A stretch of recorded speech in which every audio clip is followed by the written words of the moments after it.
dicas de como que a gente pode resolver o problema da rotatividade, um olhar mais técnico para esse assunto, através das engenharias de cargo. O correto é a empresa começar a desenhar todos os cargos da organização. Desenhar o cargo considerando as características técnicas e as características comportamentais necessárias para o cargo. Desenhar as competências técnicas e comportamentais, as hard skills e as soft skills. É muito importante que isso seja trazido para dentro da organização, esse nível de tecnicidade para os cargos. Quando você for fazer um novo recrutamento, quando você for buscar um novo profissional, você já tem mais clareza de quais são ali as pessoas que você realmente precisa trazer para a sua organização. Como é que eu vou fazer esse mapeamento? Começa através do mapeamento comportamental coletivo. A gente faz o mapeamento de todos os colaboradores da empresa e aí você faz um cruzamento disso com a análise de produtividade e com a análise de avaliação de desempenho. Você vai olhar para a sua avaliação de desempenho e vai ver quem são os melhores colaboradores de um determinado departamento. E depois você vai olhar as afinidades que existem entre esses colaboradores do ponto de vista comportamental. E aí você começa a identificar padrões entre os colaboradores que melhor performam dentro de um determinado departamento. E o contrário também é verdadeiro. Eu consigo identificar padrões olhando para áreas onde eu tenho ali pessoas que não estão performando bem. E eu consigo identificar padrões, quais são os perfis comportamentais, as competências comportamentais que não funcionam tão bem em determinada área da minha empresa. Os RHs das empresas acabam sendo muito manual ainda, processos de recrutamento, de contratação. Não é toda empresa que usa tecnologia, que usa um software, um sistema, uma ferramenta de assessment para poder ajudar o profissional na tomada de decisão. Quando a empresa não faz isso, a empresa erra e o profissional, quando não se capacita para isso, o profissional também erra, porque é importante você, no papel de alguém que está ali fazendo um recrutamento, que está ali fazendo a escolha de quem é a melhor pessoa para posições dentro da minha empresa, esse profissional também precisa estar capacitado com tecnologias. Tem um funil de recrutamento e seleção com as etapas claras e o que avaliar em cada etapa do funil. É muito importante você, né, como profissional de RH ou como gestor de pessoas, ter clareza de qual é o seu processo de recrutamento, quais são as etapas desse processo. Eu sei com clareza o que fazer e o que avaliar em cada etapa do meu processo. Exemplo, eu posso ter aqui um funil de recrutamento e seleção, onde a primeira etapa do meu funil seja lá a parte de triagem de currículo. E aí eu posso ter a segunda etapa que seja a minha análise comportamental, ou seja, primeiro eu vou olhar para as hard skills, que são as competências técnicas que estão inseridas dentro do currículo, coloco ali quais são os critérios, o que eu tenho que olhar no currículo, o que eu preciso observar, tenha isso mapeado, tenha isso documentado, com qual engenharia de cargo eu preciso comparar esse candidato para saber se esse candidato é ou não é adequado para essa empresa, para essa função que vai exercer dentro da empresa. Então, preciso ter também isso mapeado. A terceira etapa ali, que é uma etapa de entrevista por telefone. Tá, o que eu preciso descobrir sobre essa pessoa numa entrevista por telefone? Tem que ter isso documentado. Isso ajuda para que você comece a criar padrões no seu processo de recrutamento e seleção.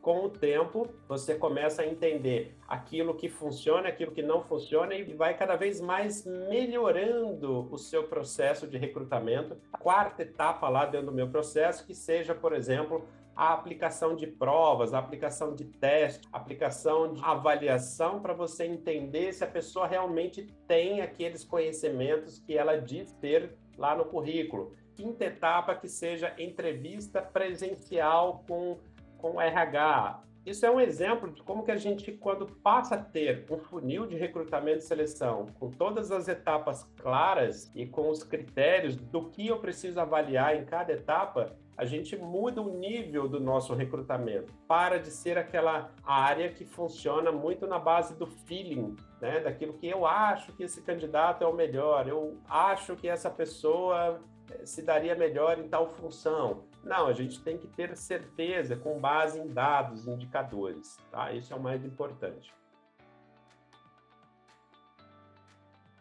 Numa tomada de decisão, quando você vai escolher contratar ou não contratar, primeiro vem o comportamento adequado, depois as competências técnicas. E por que eu devo primeiro saber se a pessoa tem ou não um padrão comportamental adequado? Porque se eu for fazer um trabalho de desenvolvimento com aquele colaborador ou com aquele candidato para ele se adequar a uma determinada função, se eu vou desenvolver algo que seja alguma competência técnica, é muito mais rápido do que se eu for desenvolver algo na pessoa que seja uma competência comportamental. Vou dar um exemplo aqui. Vamos pensar que eu esteja precisando de um profissional para uma área financeira e eu tenho lá uma pessoa que tem um comportamento adequado, ela é uma pessoa mais concentrada, introvertida, uma pessoa focada, porém essa pessoa ainda não domina Excel. Quanto tempo essa pessoa levaria para aprender uma tecnologia nova, para aprender a mexer numa ferramenta como o Excel? Então, poderíamos dizer aqui que uns 15, 20 dias, a pessoa fazendo uma imersão, estudando, fazendo um curso lá, um curso online, ou a empresa tem, às vezes, até um programa de treinamento interno lá para poder capacitar aquela pessoa a mexer naquele software. Em alguns dias, né, estourando um mês ali, você tem esse profissional já dominando a ferramenta e já produzindo com aquela ferramenta. Agora, tenta pegar essa mesma pessoa e desenvolver alguma competência comportamental nela para que ela se desenvolva, para que ela passe a ser alguém mais organizada, para que ela passe a ser alguém mais focada, para que ela passe a ser alguém mais detalhista, para não ficar errando nas atividades. Enfim, se eu tento mexer no comportamento dessa pessoa, eu vou levar muito mais tempo, né? Tem determinadas competências comportamentais que a pessoa pode levar meses, se não anos, para desenvolver. E eu sei que competências técnicas é mais rápido para desenvolver, é mais importante, então, eu contratar pessoas que tenham características comportamentais mais adequadas para a minha empresa, mais adequadas para a função onde ela vai trabalhar. E aí, o próximo ponto é equilibrar a melhor pessoa do ponto de vista comportamental, que também tenha ali os principais conhecimentos técnicos necessários para aquela função. Todo líder precisa conhecer de pessoas. Não tem como, pessoal, eu ter líderes, gestores dentro da minha empresa, onde esses profissionais não sabem como fazer gestão de pessoas. Isso, com toda certeza, vai acabar gerando problema de rotatividade. Você vai acabar tendo ali um profissional que não está preparado para o cargo, não está preparado para a função. E essa pessoa acaba tendo problemas porque ela não sabe como gerir pessoas. Então, é muito importante que nós façamos a capacitação das lideranças, que a gente faça com que os líderes entendam a respeito de mapeamento comportamental, né, de engenharia de cargo, para que ele saiba especificar quais são as competências da equipe, que competência ele precisa para cada função da sua equipe. Ele precisa ter uma visão estratégica, uma visão mais técnica sobre gestão de pessoas. Seria a mesma coisa que um técnico de um time de futebol, por exemplo, que naquele momento ele está ali na figura de um líder, esse técnico não saber como identificar os talentos dos jogadores. Então, se esse técnico não sabe como identificar quem tem perfil para ser um atacante, quem tem perfil para ser um zagueiro, perfil para ser um goleiro, enfim, se ele não consegue identificar esses padrões nos seus jogadores, colaboradores, ele não vai conseguir traçar uma boa estratégia de jogo. E no meio empresarial é a mesma coisa. Se eu tenho ali um gestor que não sabe como fazer uma boa gestão de pessoas, fazer um bom engajamento dos colaboradores, naturalmente eu vou ter um líder ali que vai trazer problemas.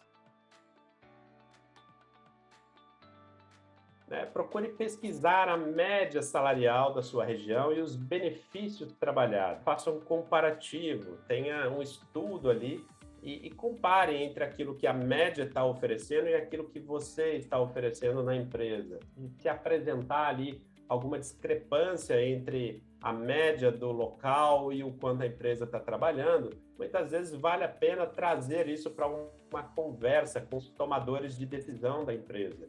Falar, olha, nossa média aqui salarial está um pouco abaixo, esse departamento pode estar tendo problema de rotatividade por conta disso. Isso, inclusive, pode ser cruzado com uma análise demissional para você ver se está tendo muitas queixas a respeito disso. Né?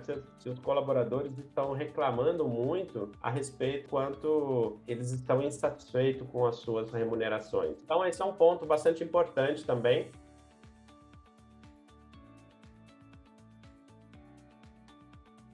No momento da contratação, eu preciso entender se faz sentido ou não aquela pessoa naquele departamento. Será que essa pessoa teria aderência com a cultura do departamento? Essa pessoa conseguiria se adaptar, se ajustar àquele ambiente que ela vai estar inserida no dia a dia? Esse é um fator um pouco sensível. Muitas vezes a gente acha que a pessoa acaba se adaptando, mas nem sempre é assim. E tem perfis comportamentais que eles possuem o que a gente chama de amplitude alta. Uma pessoa com amplitude muito alta, ela é inserida num ambiente muito contrário àquilo que é o ambiente de trabalho ideal para ela, que tem uma cultura organizacional, cultura do departamento muito diferente de como ela funciona. Essa pessoa não fica, ela acaba tendo problemas de incompatibilidade e não vai dar match. Então, é muito importante na hora da contratação ser feita essa avaliação. Será que dá match aqui? Será que eu consigo realmente fazer a pessoa se dar bem nessa posição?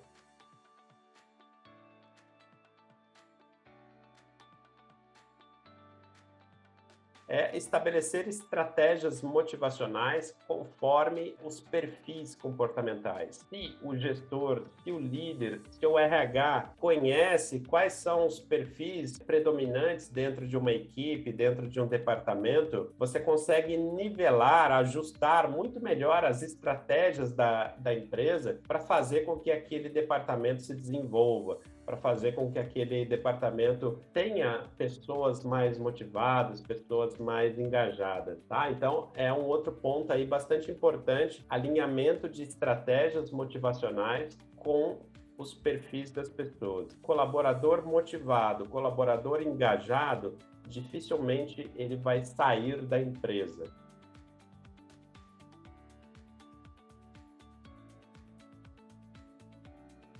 Estabeleça programas de treinamento e desenvolvimento constante dentro da empresa. Quando as pessoas se sentem sendo valorizadas pela empresa, quando elas se sentem que elas estão se desenvolvendo, que elas estão aprendendo coisas novas, isso faz com que o colaborador fique muito mais engajado, com que ele fique muito mais satisfeito com o dia a dia dele dentro da empresa.